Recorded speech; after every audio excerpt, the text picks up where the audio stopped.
Hi everybody, Stefan Molyneux from Free Domain Radio. Hope you're doing well.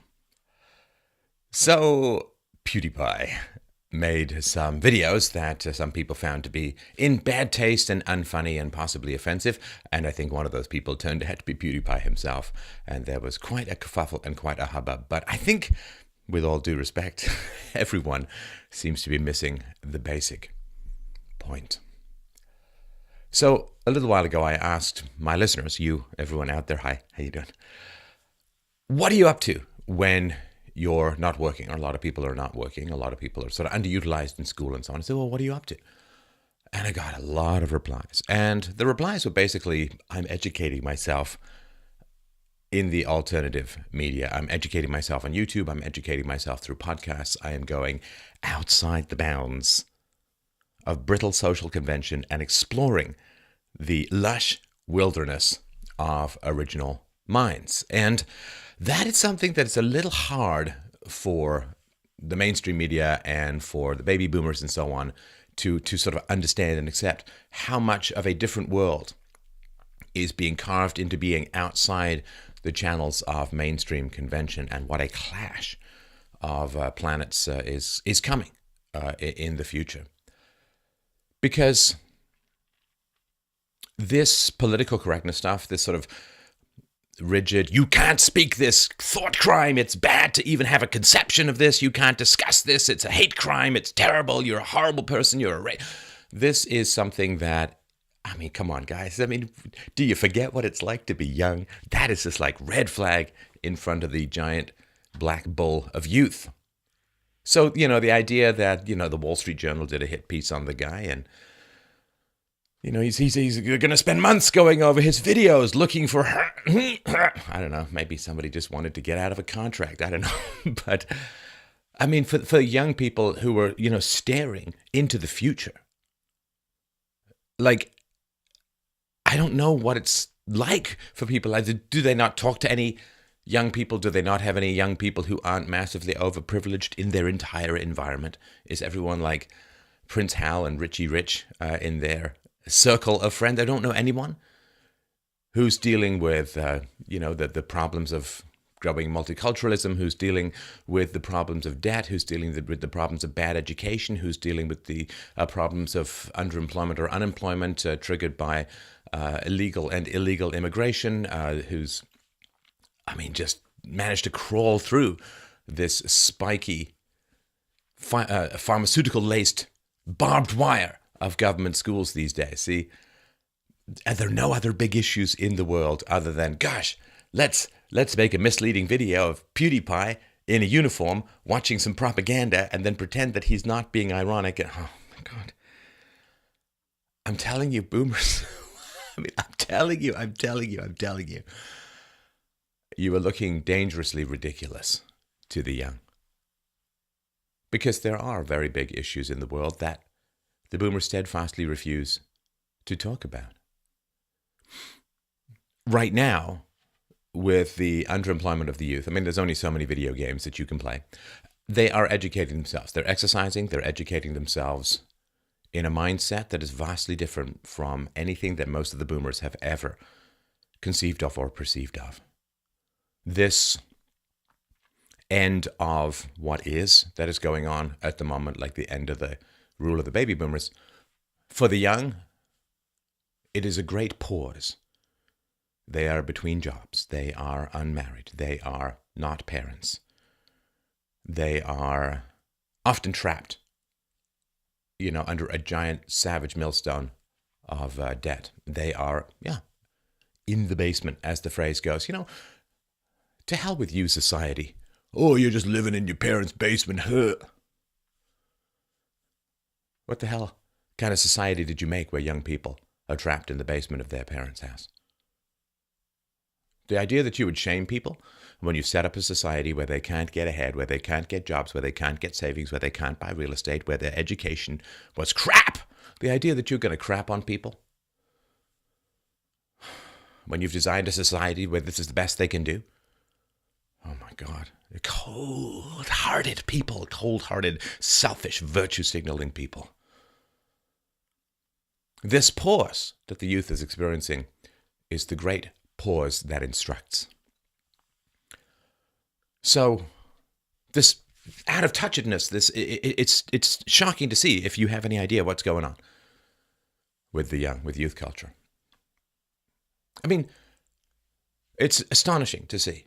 A couple of days ago, President Trump, yeah, it's still cool. President Trump was talking about immigration problems in Sweden.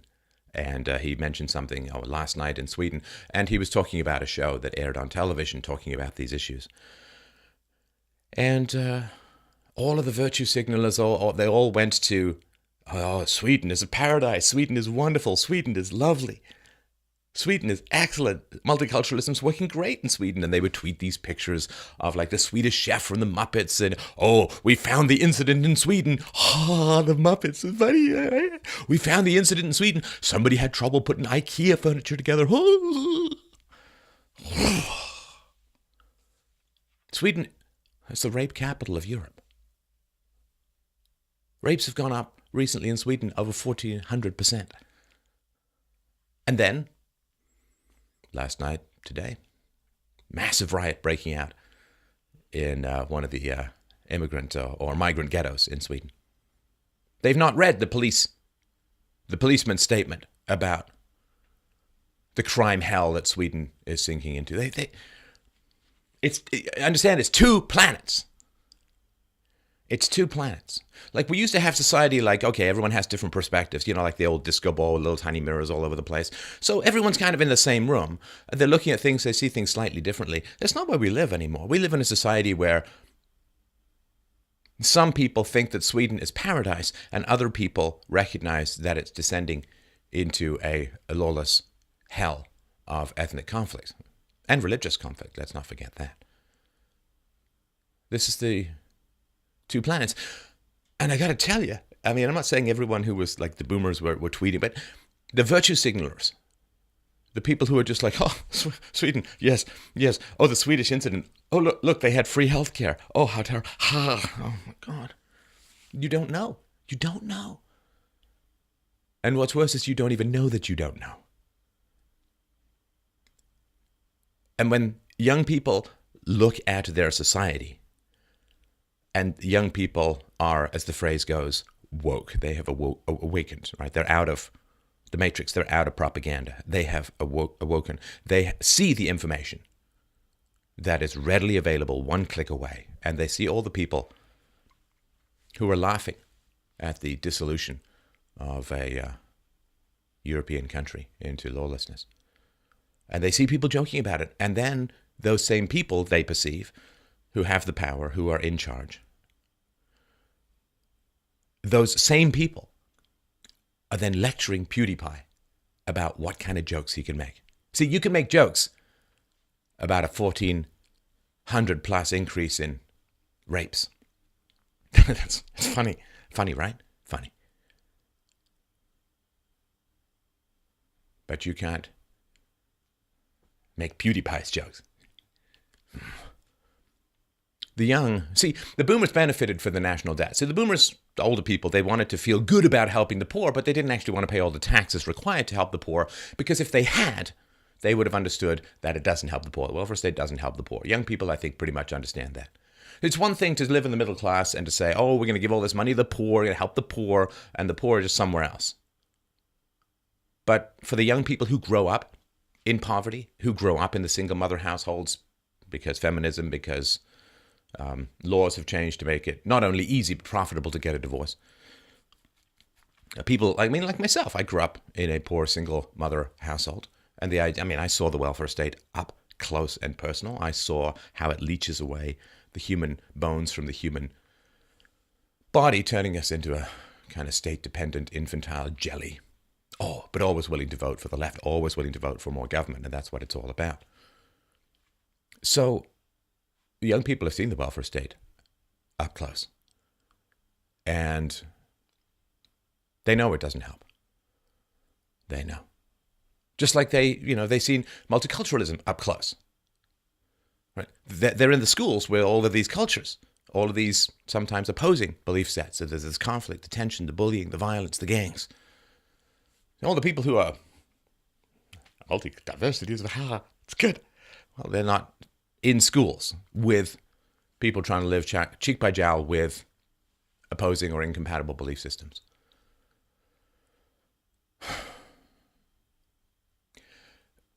And just think about the national debt as a whole, right? The national debt, the welfare state. The welfare state is sort of the single mom state. But when you think about the national debt as a whole, just want to ask people who are like older. I know, older than me, right? But I just want to ask people who are older, when you have buried the child in staggering amounts, hundreds and hundreds of thousands of dollars of debt and unfunded liabilities, like promises the government has made that it doesn't have the money to pay for. When you have buried the young in that kind of debt, where the hell do you think you get the moral authority to lecture the young about the jokes they can make? Where do you get to be humor police when you have buried the young in unsurvivable levels of debt? And this has been known for a long time. Very vivid memory. I was 13. I've been in Canada for 2 years. I was in junior high. And a teacher was talking about old age pensions and how we were going to have to pay for our old age pensions. But we'd get to collect our old age pensions in our old age. And there was like this little ripple of laughter that is pretty quiet. Not like that passive-aggressive coughing thing that people do in class. I don't know if they still do, but they did when I was younger. Sniff the photostat. Cough. But there was this little ripple of laughter that went around the classroom. Like, yeah, we'll be lining up to collect on all of that old age pension money because it's totally going to be there. Right? I mean, just illusory. Everybody laughed. This is like almost 40 years ago. So people wanted to help all these other people. They wanted all this free stuff, free healthcare, free charity, free this, free that. But they didn't actually want to pay the taxes for it, so it went massively into debt. The country went massively into debt. How the hell do you care about the young? Ooh, it's global warming. Har! Okay, couple of degrees, 100 years. Well, let's say it's all true. Okay, fine. Hundreds and hundreds of thousands of dollars of debt before you even get out of high school. Are you kidding me? And of course, if you're really concerned about the environment, national debts are terrible for the environment because they stimulate massive overconsumption in the present. You see, every dollar of national debt is a dollar of produced and consumed and probably wasted resources in the present. So people who are into running up the national debt, or people who aren't saying the national debt is unbelievably terrible for the young and must be dealt with and stopped and paid for, and we got to stop this trend, they have no credibility with the young in terms of being environmentalists, because every dollar you borrow is a dollar that is used to harm the environment. So don't tell me that you care about the environment if you're okay with the national debt, or you're not fighting tooth and nail to reduce or remove it. The school situation, this is important to remember. Schools were pretty bad when I was there, but they were pretty bad insofar as they were just incredibly brain-stultifyingly boring. I mean, they were bad, but survivable. They were bad like, your parents take you to a foreign movie and you don't really care to read the subtitles and you just kind of sit there totally bored, staring off into the darkness and hoping there's a sex scene coming up. Because foreign film. That was our internet. But now, schools are actually dangerous. I'm not just talking about the violence and the bullying, which is certainly there in a lot of places, but particularly if you're a boy, the schools have become so girly, because there was this report that, girls are doing badly, and it turns out it's just nonsense. Like, all this stuff turns out to be in general, but they turned schools into, completely girly-centric stuff, which, the boys are bored, and the boys are often raised without fathers, and the boys are restless, and the boys want more physicality, and they want more hands-on activities, and they want to not just sit there like, brain-dead zombies staring at a whiteboard as someone scratches away incomprehensible and irrelevant stuff. Boys don't want irrelevant stuff. They want irreverent stuff. Wake us up. So the schools are terrible. And what has the solution been? Has everyone said, wow, the schools really aren't working for the boys, so we got to, because we care about our young men and our boys, so we've really got to get in there and we've got to figure out how to make these schools better. And if it means we got to change things, if it means we got to shake things up, if it means we got to get more male teachers in there, oh, you see, women got to be mentored by other women. We got to really have programs for that, particularly in business and science, get mentored. Okay, well then where are the male teachers for young boys? Well, they barely exist. Barely exist. Until you get to late junior high school, the vast, vast majority of teachers in primary school are women. So these boys are growing up, single moms, female teachers, no access to male authority, no access to male mentoring. And then they're told that men run everything and it's a patriarchy. Yeah, right. Okay, got it. You're crazy. And you have no interest in my experience. I understand. So what do they do with the boys? Well, they drug them. They stuff them full of adult stimulants, shrinking their brain mass. Because rather than reform the schools, rather than make the schools better or more interesting, rather than reform society, drug the troublemakers. I mean, this is Soviet, right? Like if you were in the Soviet Union and you didn't like communism, clearly you were mentally ill and you had to be drugged. And then after saying, well, we're not going to reform the school system to make it better for boys, we're not going to deal with multiculturalism problems, what we're going to do is we're just going to drug people who are not enjoying this environment. Yeah, that's right. That's what comedians should do, right? If you're not laughing at the jokes, they'll just put cocaine in your drinks so they can think of themselves as funny. And this hypocrisy, migrant crisis and all of that.